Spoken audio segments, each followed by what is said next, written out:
কারণ আমার আব্বা অনেক বড় একজন হুজুর মানুষ, অনেক বড় আলেম মানুষ। আমিও নিজে মাদ্রাসার স্টুডেন্ট। বাট সামাজিকভাবে তো অনেক কিছু দায়বদ্ধ থাকে। আমাদের অনেক কিছু বৈধ থাকলেও সামাজিকভাবে একটা জিনিস বৈধ কিন্তু সামাজিকভাবে মনে হয় এটা শিষ্টাচারের বাইরে। যেমন সিগারেট বা স্মোকিং। স্মোকিং জিনিসটা কিন্তু একবারে যে হারাম তা কিন্তু না। কিন্তু অন্যান্য দেশে দেখা যাচ্ছে টুপি মাথায় দিয়ে স্মোক করছে, মসজিদের সামনে স্মোক করছে। কিন্তু আমাদের দেশের শিষ্টাচারের বাইরে যে সিগারেটটা মানে একটা বেয়াদবি। যার কারণে আমরা এটাকে কিন্তু অন্যভাবে নিই।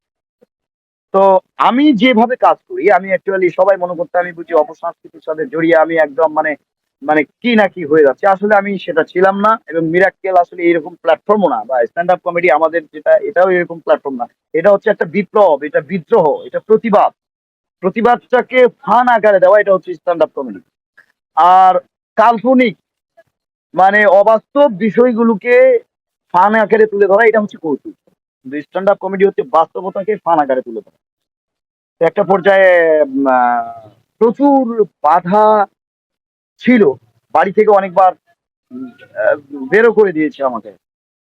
তারপরে একটা পর্যায়ে যখন ইন্টারন্যাশনালি একটা প্ল্যাটফর্মে আমি গেলাম, সেখান থেকে আসার পরে জনপ্রিয়তা অর্জন করা, মানুষের সুনাম কুড়ানো, তারপরে আ আর এই বাধাটা হয় নাই আমার।